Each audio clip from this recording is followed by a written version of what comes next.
तुझ्यात हरवले मी भाग 9. संध्याकाळी सायली परत आली. डुप्लिकेट चावीने दरवाजा उघडला. आत आली आणि थबकली. संपूर्ण हॉलमध्ये रंगीत फुगे होते आणि प्रत्येक फुग्यावर लिहिलेलं होतं सॉरी. सायली शांतपणे सगळं बघत होती. तेवढ्यात समोर आदित्य उभा होता, हातात पांढऱ्या गुलाबांचा बुके. तो हलकस हसला आणि म्हणाला, माहितीये सकाळी तू म्हणाली होतीस की आपण स्ट्रेंजर राहूया, पण स्ट्रेंजरकडून चूक झाली तर तो सॉरी तर बोलू शकतो ना. तो तिच्याकडे बुके पुढे करत म्हणाला, तर एका स्ट्रेंजरची माफी स्वीकारशील का. सायली त्याच्याकडे बघत उभी राहिली. भाग 8 वरून आता पुढे. आदित्य पांढऱ्या गुलाबांचा सुंदर बुके घेऊन उभा होता आणि सायलीच्या कोणत्याही रिॲक्शनची वाट पाहत होता. त्याच्या चेहऱ्यावर हलकंसं हसू होतं आणि डोळ्यात एकच आशा, तिने त्याला माफ करावं. सायली काहीही भाव न दाखवता त्याच्याकडे पाहत होती. सकाळीच तिने त्याला सांगितलं होतं की आता ते फक्त अनोळखी लोकांसारखे राहतील. पण आता आदित्यचं ते वाक्य, अनोळखी माणूसही चूक झाली तर माफी मागू शकतो ना, हे ऐकून ती थोडी थांबली. आदित्यने एका हातात बुके धरला आणि दुसऱ्या हाताने स्वतःचा कान पकडला. सॉरी. सायलीने चेहरा दुसरीकडे वळवला. आदित्य थोडा उदास झाला. पण काही सेकंदांनी सायलीने खोल श्वास घेतला, एक पाऊल पुढे टाकलं आणि हात पुढे केला. आदित्यच्या चेहऱ्यावर लगेच मोठं हसू आलं. सायलीने त्याच्याकडे न बघताच बुके हातात घेतला. तिने हलक्याने फुलांना स्पर्श केला. It's okay, sorry accepted. आदित्यच्या चेहऱ्यावरचं समाधान लपून राहत नव्हतं. तो पटकन म्हणाला, थँक्यू. खरंच सकाळपासून मी हेच विचार करत होतो की तुला कसं मनवायचं. सायली त्याच्याकडे पाहत होती. मग शांत आवाजात म्हणाली, माफी स्वीकारली पण माझा निर्णय बदललेला नाही. आदित्यचा चेहरा पडला. म्हणजे. सायली हलकसं हसली. म्हणजे आपण अजूनही अनोळखीच राहू. ती वळली. 2 पावले चालून थांबली. मागे न पाहताच म्हणाली, आणि हो, हे फुगे काढून ठेव. आदित्य तिच्याकडे बघतच राहिला, पण यावेळी त्याच्या चेहऱ्यावर नाराजी नव्हती. उलट हलकीशी मिस्किल स्माईल होती. मनातच तो म्हणाला, ठीक आहे मिस सायली, आज माफी मिळाली, उद्या बोलणं होईल आणि कधीतरी मैत्रीही. सायली रूममध्ये गेल्यावर बुके टेबलवर ठेवते. थोड्या वेळाने ती कपडे बदलून बाहेर येते. हॉलमध्ये कविताताई जाताना थांबतात. सायलीच्या हातातला बुके पाहून हसतात. अगं पांढरे गुलाब, कोणीतरी मनापासून सॉरी म्हणतंय वाटतं. सायली लगेच बुके बाजूला ठेवते. ताई, फक्त माफी आहे, अजून काही नाही. कविताताई हसत म्हणतात, हो का, पण रागात असलेली माणसं फूल ठेवत नाहीत. सायली काही बोलत नाही, फक्त नकळत पुन्हा एकदा त्या गुलाबांकडे बघते. आदित्य आणि सायली दोघांनीही काही न बोलता फक्त चित्रपट बघत जेवण केलं. सायलीने ठरवल्याप्रमाणे आदित्यने 2दा सांगूनही तिनेच भांडी आणि किचन साफ केलं. त्यानंतर ती 1 सेकंदही थांबली नाही आणि सरळ तिच्या रूममध्ये निघून गेली. आदित्यला वाटलं फ्रेश होऊन परत बाहेर येईल, पण अर्धा तास झाला तरी ती आली नाही. तो मनात म्हणाला, परत बाहेर का आली नाही. तो उठला आणि पॅसेजमधल्या सायलीच्या बंद दरवाजाकडे पाहत उभा राहिला. नॉक करू का नको, यातच 10 मिनिटं गेली. शेवटी त्याने खोल श्वास घेतला आणि हात पुढे केला, पण त्याचा हात दरवाजाला लागण्याआधीच आतून दरवाजा उघडला. सायली समोर होती. दोघेही दचकले. क्षणभर दोघांचे हात छातीवर गेले. सायलीने श्वास सोडत विचारलं, काय आहे. आदित्य अडखडत म्हणाला, मी ते. सायली चिडून म्हणाली, मी इंटरव्ह्यूमध्ये विचारतात असा कठीण प्रश्न विचारलाय का.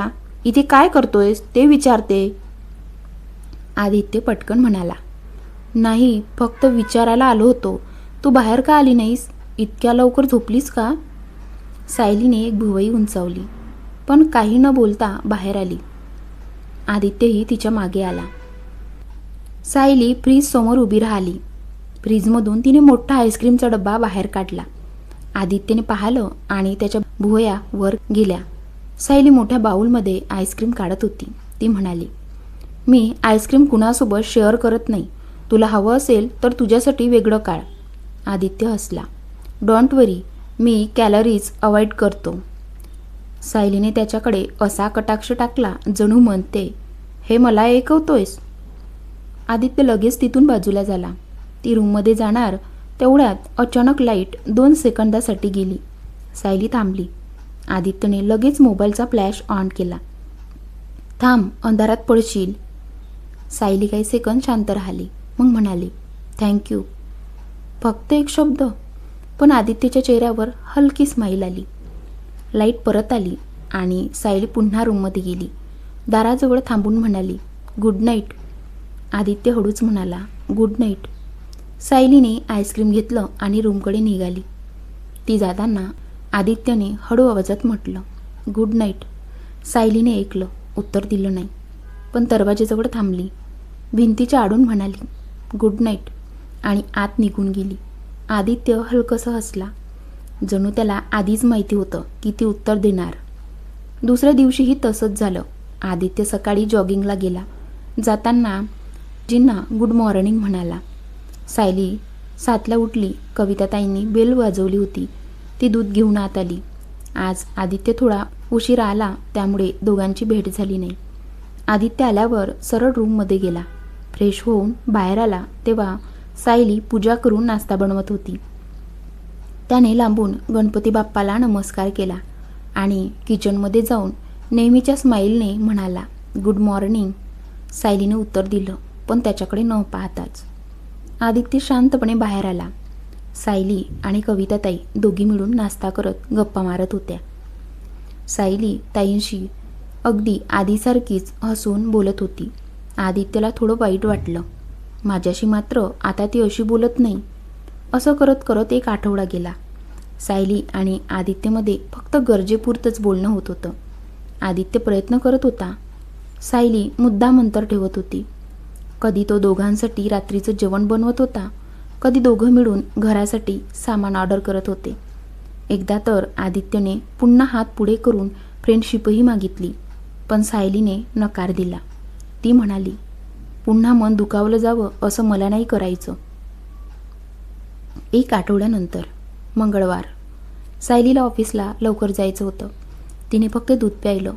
2 बिस्किटांचे पॉकेट आणि एक सफरचंद घेऊन निघून गेली. संध्याकाळी ती थकून घरी आली. घरात आली, पण आदित्य दिसला नाही. तिला वाटलं असेल बाहेर. ती रूममध्ये गेली, अंघोळ केली, बाहेरचं जेवण मागवलं. मग अचानक लक्षात आलं, आदित्य अजून दिसलाच नाही. ती त्याच्या रूमसमोर आली. 4 वेळा नॉक केलं. नावाने हाक मारली, तरी आतून काहीच आवाज आला नाही. आता ती शांत उभी होती, बंद दरवाजाकडे बघत. सायली घरी आल्यापासून तिला आदित्य दिसलाच नव्हता. नको असूनही मनात हलकी काळजी आली, म्हणून ती त्याच्या रूमसमोर जाऊन उभी राहिली. सुरुवातीला तिने हलकं दार ठोठावलं. नंतर नाव घेऊन, आदित्य? उत्तर नाही. ती थोडा वेळ थांबली. वाटलं कदाचित बाथरूममध्ये असेल, पण काहीच आवाज नाही. पुन्हा तिने दार वाजवलं 4-5 वेळा, तरीही काही नाही. आता तिच्या चेहऱ्यावरची शांतता कमी होऊन घाबरलेपणा दिसायला लागला. तिने हँडल फिरवून पाहिलं. आतून लॉक. तिच्या छातीत धडधड वाढली. ती 2 पावले पुढे मागे फिरली आणि अचानक तिला आठवलं, खिडकीतून पाहता येईल. ती वळणार इतक्यात क्लिक, दाराची कडी उघडल्याचा आवाज आला. ती लगेच वळली. दार हळूहळू उघडत होतं. सायलीच्या डोळ्यात आशा आणि भीती दोन्ही होत्या. आदित्य? दार अर्ध उघडलं आणि पुढच्या क्षणी, आदित्य! तिच्या तोंडून किंकाळी बाहेर पडली. आदित्यचा चेहरा पूर्ण लाल झाला होता. डोळे अर्धवट, कपाळावर बांधलेला कपडा, शरीराला तोल नव्हता. तो कसाबसा दार पकडून उभा होता. त्याने डोळे उघडण्याचा प्रयत्न केला. आणि पुढच्या क्षणी तो खाली कोसळला. आदित्य! सायली धावत त्याच्याजवळ बसली. त्याचा चेहरा हातात घेतला आणि स्पर्श होताच ती दचकली. देवा, एवढा ताप! ती रडायला लागली. तेवढ्यात बेल वाजली. बाहेरून आवाज, मॅडमजी, काय झालं? हरीशजी, कविताताईचे पती. सायली धावत बाहेर गेली. भाऊ पटकन या प्लीज. हरीतजी आत आले. आदित्यची अवस्था पाहून तेही घाबरले. देवा, साहेबांना काय झालं? त्यांनी कपाळाला हात लावला. खूप ताप आहे ते म्हणाले. तुम्ही बर्फ आणा, मी त्यांना बेडवर झोपवतो. सायली रडत रडत स्वयंपाकघरात गेली. बर्फाची पिशवी करून आणली. हरीतजी यांनी आदित्यला बेडवर झोपवलं होतं. सायली त्याच्या बाजूला बसली. कपाळावर बर्फ ठेवत रडत म्हणाली, आदित्य उठ ना, काय झालं तुला? तिचा दुसरा हात नकळत त्याच्या छातीवर गेला. जणू खात्री करत होती, तो ठीक आहे ना? हरीतजी डॉक्टरांना फोन करत होते. पहिले डॉक्टर उशिरा येणार, मग दुसऱ्या डॉक्टरांशी संपर्क झाला. सायलीने लगेच आदित्यच्या बाईकची चावी दिली. भाऊ प्लीज लवकर घेऊन या. हरीतजी निघून गेले. ते गेल्यावर सायली थेट घरच्या गणपतीसमोर उभी राहिली. हात जोडले, डोळे भरलेले. बाप्पा, आदित्यला काही होऊ देऊ नका. मी कधी तक्रार केली नाही, पण आज प्लीज. ती पुन्हा धावत त्याच्या रूममध्ये आली. त्याच्या कपाळावर हात ठेवला. अजूनही ताप. थोड्या वेळाने बेल वाजली. सायली धावत गेली. दार उघडलं आणि समोर फूड डिलिव्हरी. तिच्या चेहऱ्यावर राग, दुःख, थकवा सगळं एकत्र आलं. तिने पिशवी घेतली आणि दार बंद केलं. थोड्याच वेळात हरीतजी डॉक्टरांना घेऊन आले. डॉक्टरांनी तपासलं, इंजेक्शन दिलं. थर्मामीटर पाहून म्हणाले, 103 डिग्री ताप आहे. ब्लड प्रेशरही कमी आहे. बहुतेक दिवसभर काही खाल्लेलं नाही. सायलीचे डोळे पुन्हा भरले. डॉक्टरांनी थंड पाण्याच्या पट्ट्या सांगितल्या. हरीतजी औषध आणायला गेले. सायलीने पैसे दिले आणि हळू आवाजात म्हणाली, पळही आणा. आदित्य शुद्धीवर आला तर? डॉक्टरांनी तिच्या खांद्यावर हात ठेवला आणि विचारलं, बेटा हा कोण आहे तुमचा? सायली थांबली. तिची नजर आदित्यवर गेली. तिच्या डोळ्यासमोर सगळं फिरलं. पहिली भेट, भांडण, माफी, त्याचे प्रयत्न, तिने दाखवलेला राग आणि लपवलेलं हसू. डोळ्यातून अश्रू खाली आले. डॉक्टर हसून म्हणाले, स्पेशल आहे का? सायली हळूच म्हणाली, हो. थोडा वेळ त्याच्याकडे पाहत राहिली आणि मग हसत म्हणाली, हा माझा बेस्ट फ्रेंड आहे. डॉक्टर हसले. तो खूप नशीबवान आहे. सायलीने आदित्यकडे बघत हलक्या आवाजात उत्तर दिलं, नाही, मी नशीबवान आहे.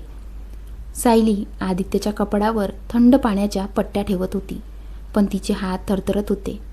ती हळू आवाजात बोलली, आदित्य डोळे उघड ना.